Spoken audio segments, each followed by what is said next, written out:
na verdade, começando da figura central do Copérnico, que começou com, ou retomou, o modelo heliocêntrico, mas com órbitas circulares.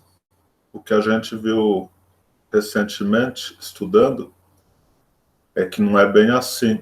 O Kepler, então, ele substitui esse conceito pela das órbitas elípticas, então formadas por elipses.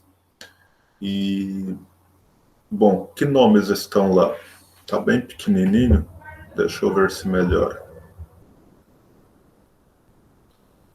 Então tem o Copérnico, tem o Galileu, Kepler, Tycho Brahe poderia estar ali depois de Copérnico, tá?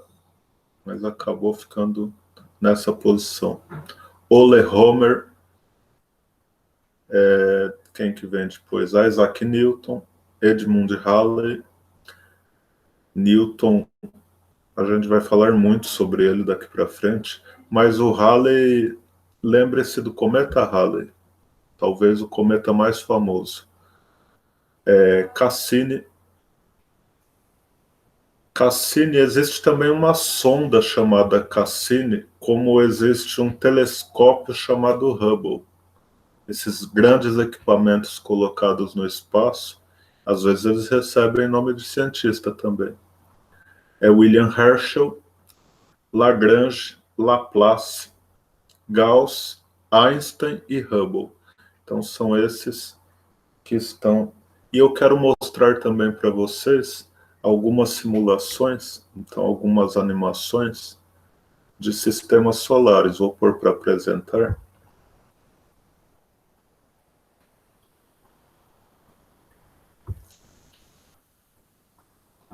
Vamos ver se fica legal.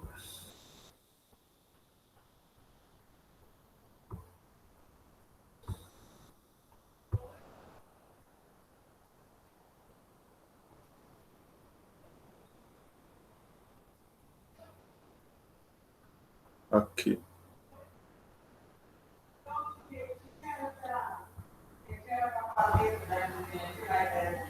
FET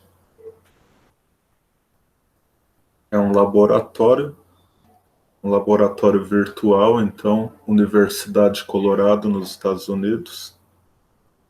E se eu colocar aqui essa animação,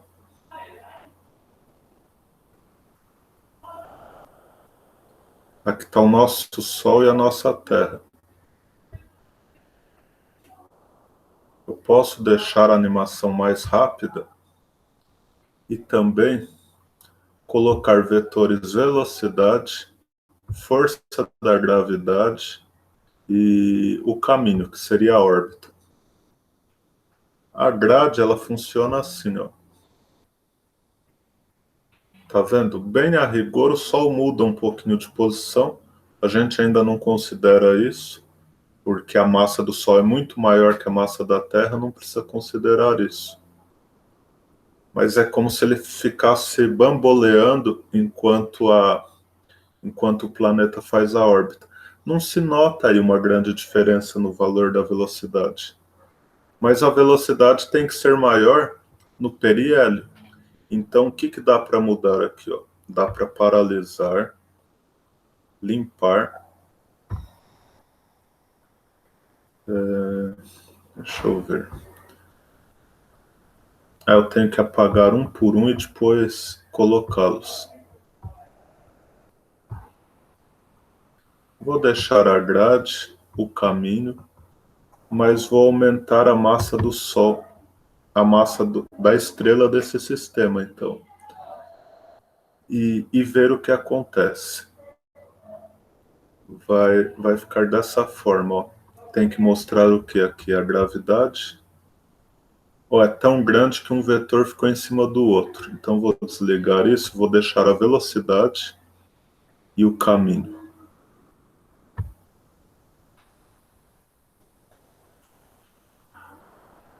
Desenhou uma elipse e está mais rápido quando passa próximo desse Sol. No caso, próximo dessa estrela. E aí dá para fazer outras coisas, olha, dá para pôr um sistema Sol, Terra, Lua,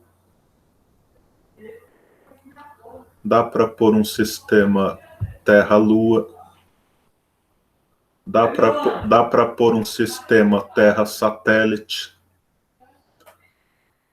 E se de repente, nesse ponto, a velocidade do satélite for maior, não vai mais fazer essa elipse próxima de círculo. Ó, foi embora. Porque estava com a velocidade muito alta nesse ponto. Então, eu vou mudar a posição dele, ver se é o suficiente. Ainda não, ó. Diminuir a velocidade. Será que ele cai na Terra em algum ponto? Não, foi embora. E se eu paraliso aqui, diminuo a velocidade? Mais próximo de uma órbita. Ó. De uma órbita fechada, tá bom? Então, essa daqui, no caso, era a Estação Espacial Internacional. Ela não está tão alta em relação à Terra. Ela está a 400 quilômetros. Então, se eu retomasse, desde o início, tem como fazer isso. Ó.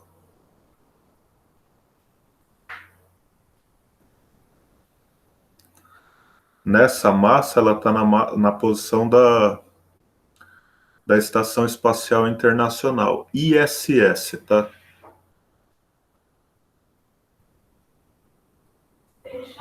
E tem aqui esse livro chamado Astronomia, que reúne duas atividades. Então, cada arquivo é chamado de atividade e a reunião das atividades é chamada de livro. A primeira e a segunda lei.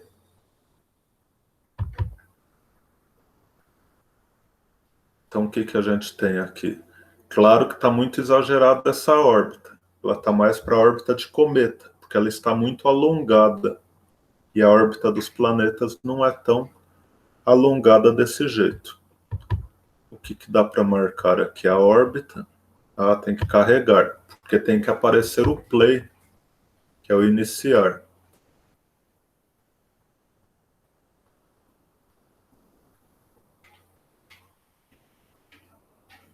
Tá vendo? E agora eu marco a órbita. Claro que tem tempo aí de processamento no computador. Então dá uma falha. Quando eu cliquei em órbita, o planetinha sofre um tranco nisso. Mas não é real, né? A órbita é só o desenho aí do caminho que ele percorre. E ele é mais rápido no foco 1, que é onde está o Sol, próximo do foco 1, tá? Não é no foco 1. Ele é mais próximo no periélio e é mais lento no afélio. Dá para ver isso? Claro, ó. O vetor velocidade bem pequenininho, essa seta. Agora ficou pequenininho, ó. Daqui a pouco ela aparece de novo.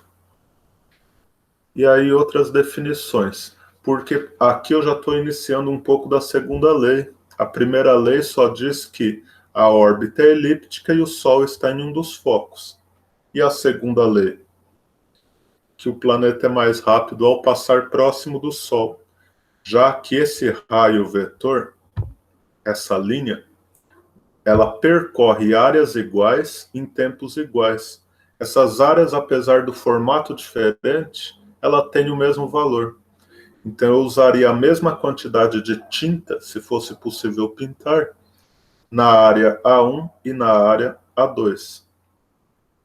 O que é a definição, então, de elipse? A definição de elipse é essa. Ó. Se eu venho aqui, essa soma D1 e D2 dá uma constante.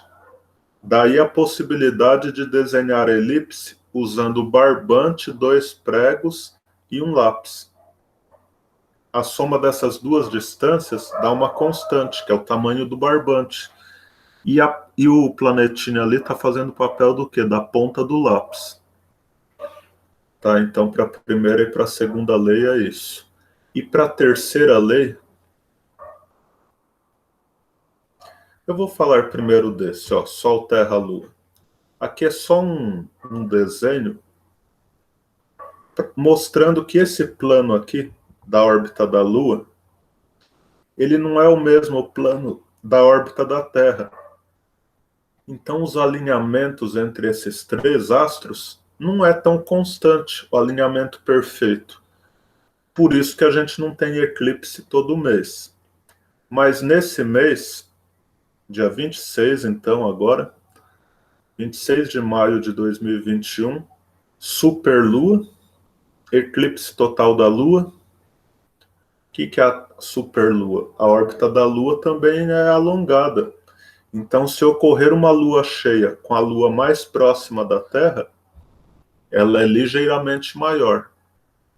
Dá para comparar, então, e ela, por estar maior, mais próxima, na verdade, o que ela vai conseguir refletir de luz para a Terra, a luz vinda do Sol, é um pouco mais. Então dá aquela impressão mesmo de uma lua maior, só que o termo superlua, ele é um termo popular. Pode ser que ele se consagre como termo científico, já que ele é tão recorrente na imprensa. Tá? Agora voltando aqui na lei dos períodos. Não precisa se preocupar nesse instante com a equação, mas o fato é que planetas mais distantes são mais lentos. Então, se eu usar aqui esse segmento para contar número de voltas, quando o planeta de fora der uma volta, o de dentro deu 8, sendo que o de fora está só 4 vezes mais distante do Sol do que o de dentro. Ele não está 8 vezes mais distante, ele só está 4. Tá? Então essa daqui é para a terceira lei de Kepler, relacionando mais de um astro que orbita o quê? O mesmo Sol. Ou mais de um satélite que orbita o mesmo planeta, também daria certo. Essa é a lei harmônica ou lei dos períodos. Então, além disso, a gente falou sobre o Big Bang, que se o nosso universo, ele como um filme, fosse rodado ao contrário, como hoje a gente sabe que o universo se expande e resfria, como resultado de uma explosão, se esse filme fosse rodado ao contrário, o que aconteceria? O universo, ao recuar para o passado, estaria cada vez menor, então mais denso, mais concentrado, tudo sinônimo, tá? Menor, mais denso, mais concentrado e mais quente. Isso foi há quanto tempo, então, esse início da expansão? Há 13,7 bilhões, bilhão, pessoal, é 1 seguido de 9 zeros, tá? Não confundir com milhão. 1000 tem 3 zeros, milhão tem 6, seria 1000 vezes 1000. Agora, o bilhão é 1000 vezes 1 milhão. É isso então, pessoal.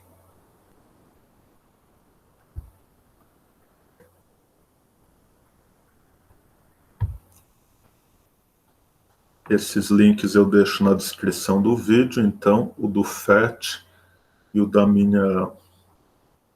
dos arquivos que eu fiz no GeoGebra, que no caso são esses daqui. E os do FET, tem mais coisa, depois você pode explorar. Tá? É a hora que eu clico nesse ponto, então é esse link que vai. É isso, sexto ano. Muito obrigado.